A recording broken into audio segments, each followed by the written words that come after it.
Ebusiafo yenkopem ye Parliament House. Na yekopem ho mo yenim se eye Afenyo markin ono eno ye minority leader ewo ye Parliament House MPP minority. Yenim se MPP ene ye minority. Na oye Afenyo markin esori ejina ho ede nsem bebre na ede etujam. Efa eye NDC party no ho. Na ni nani se Afenyo markin se NDC party no mu hu so mo enomo doso ewo ye Parliament House ntino insisie bi omo pese omo DCC MPP party no mu chinchim omo nsa na omo ye ne esese omo ye no mo je MPP seat ni bi eka eje omo seat ni hu ntino ne eni se omo ka krampo no na omo eye na ye nim se ye dama seat eye dama mpeswa so eyade ono ukopimo ye quarter ya suspend eye mpeswa no so se ontwen kakra ni na ne se NDC fo nim ne omo pese omo ye ene judges omo ne omo ye free ni ade eche so omo nim so sa judge fo edi omo bo omo be ka omo nsam ne ade amomo omo chinchim ye MPP fo nse ni ntino eyade a omo guso omo ye enwoma bi a ense emfata nenu ene ye Afenyo markin esori china ho ene ebusiafo ye ka sensi obu amenga sensi odi epetenye Afenyo markin kasankasam Afenyo markin edi nsem bebre na odi etutwa na ebiemu so Afenyo markin sem enya ade eche so no kwotena ase no ahwehwe ha na eye da my seat na ewo ho no NDC fo aba beje aka omo ho ende enye possible ekwan bi omo befa so je so omo beje sa seat ne dem eye minority for so se omo beje na ebusiafo menka sancha mensa wadaje no aha eye Kinto TV kame ho na menu mienua ne nkotie eye Afenyo markin samode etutwa yewia ne ewo bia no so yebesa so aba abedi ho nkomo nsamo no ayi bebre ewo oma kanimo. Democracy relies heavily on respect for the rule of law. State institutions must act impartially and protect the rights of all citizens. During this session, the minority has become concerned about signs of political intimidation and weakened due process. Action by some state agencies suggests targeting opposition figures, which threatens democratic stability. Our Bono regional chairman, Abronye, was targeted, and we know that our Ashanti regional chairman, Chairman Wuntumi, is undergoing what we call malicious prosecution. We have also seen instances where the right to bail and fair treatment have been ignored. Some opposition figures have been held in custody, contrary to Article 14 of the Constitution. This trend is troubling. We want to encourage Iyoko to undertake its work with professionalism. The way they are using bail to intimidate, to frustrate, and to deny some known MPP officials of their rights is most unfair. This must stop. The law must protect every citizen equally, and any departure from these safeguards creates serious risk for our democracy. Mr. Speaker, when a government first response to investigation is to take up the investigator, democracy is in danger. Mr. Speaker, this House was rushed into a process to install a new Chief Justice, even as matters touching that very vacancy were still before our court and Ecowas court. The separation of powers is not a suggestion. It is not an optional. It is the foundation on which our democracy stands. When the political branches behave as though pending court cases are mere formalities to be brushed aside, they shake that foundation. Mr. Speaker, while the government destroys our institutions, it has also crushed ordinary Ghanaians under economic hardship. The cost of living crisis. Mr. Speaker, within a year, we have seen electricity tariffs going up to 27%. Organized labor has signaled that this is unacceptable and the alarm bells have rung. Families are suffering. Food prices remain high. Transport costs eat into wages. Fuel prices climb while income stands still. Parents struggle to pay fees. Small businesses close their doors. Households cut back on meals. And what does this government do? It indulges in wasteful spending. It launches questionable projects while preaching austerity to everyone else. They are buying a presidential jet, a thing that they themselves criticize. Today, those they have recruited at the presidency has ballooned, and they are spending so much to pay them. Today, they have abandoned agriculture.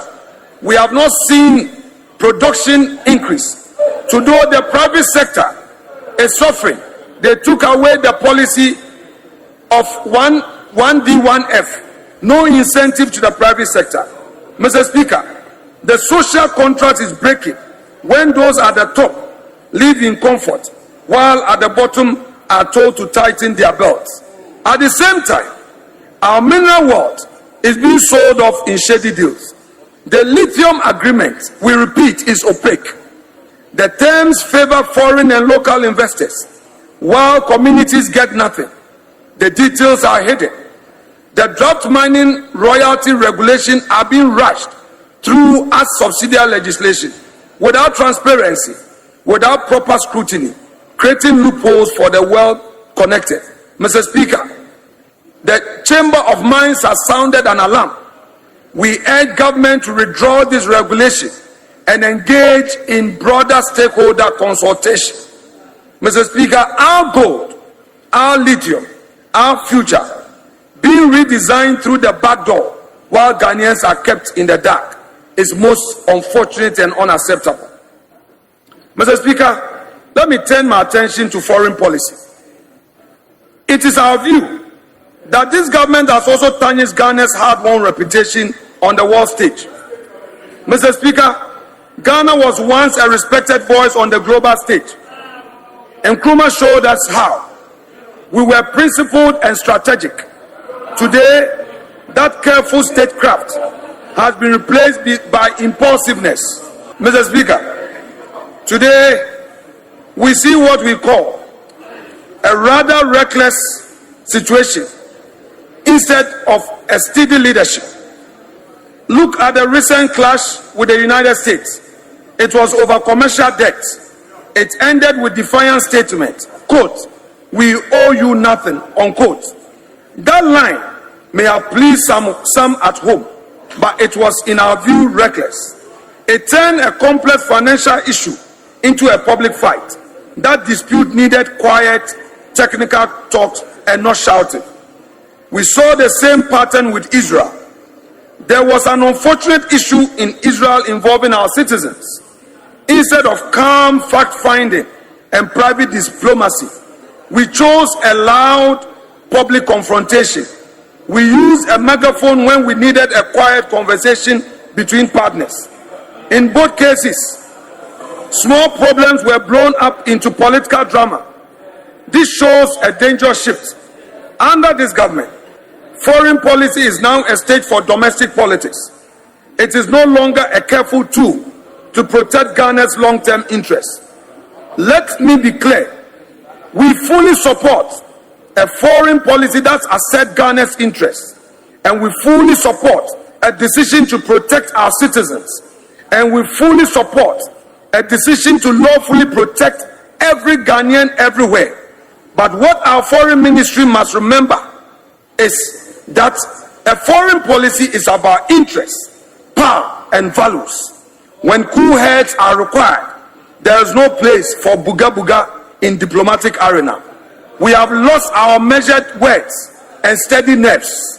It is time to find them again. This is not smart diplomacy. This government must end this approach. Mr. Speaker, we also see a one-sided house. That line is clear and bright. There will be no third term by any stills. There will be no quiet destruction of independent institutions. There will be no constitutional violations dressed as legal creativity. We will use every tool the 1992 Constitution gives a vigilant minority. We will debate. We will file motions.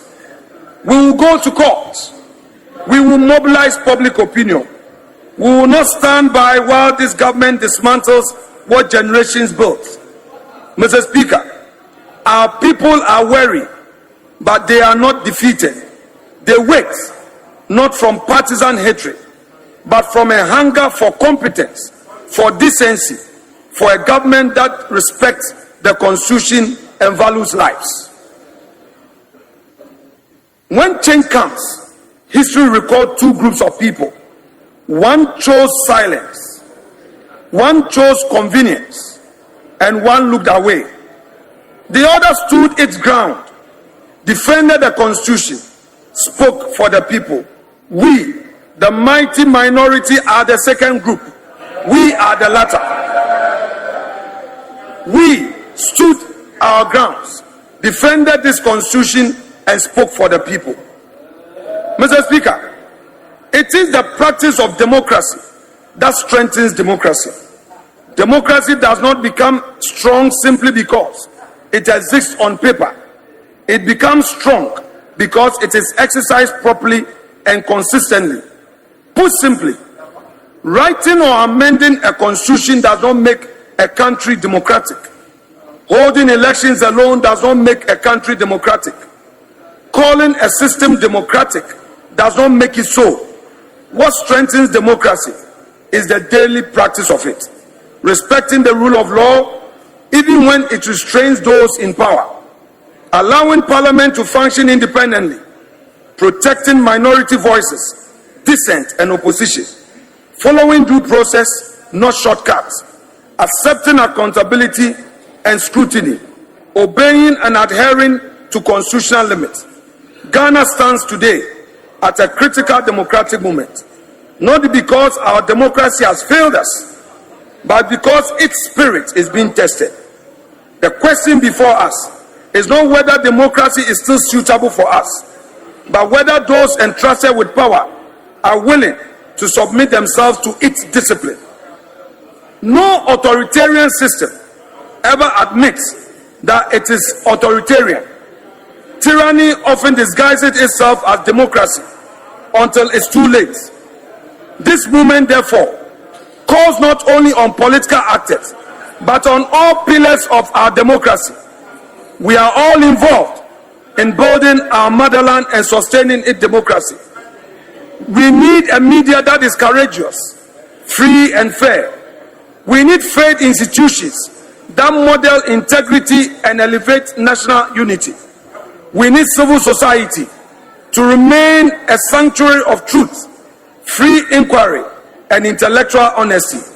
We need citizens who are active participants in our democracy, not passive spectators to its erosion. The cause of freedom and justice is defining responsibility of our cause. And though defending it is demanded, we the caucus shall not relent. We the minority will not sit by and fold our arm until it's too late. The spirit of the mighty minority caucus does not say we will manage democratic decline under this government. It does not say we would adapt to injustice. It says we will resist oppression and we will overcome. And overcome we shall through courage, through principle, through unity, and through unwavering commitment to the democratic values that bind us as one people. Mr. Speaker, in 1963, Martin Luther King stood before thousands and said, "We cannot walk alone, and as we walk, we must make the pledge that we shall always march ahead. We cannot turn back," unquote. By this, we the mighty minority say to the majority that we will march with the people. We march with the Constitution. We march with those whose voices have been silenced.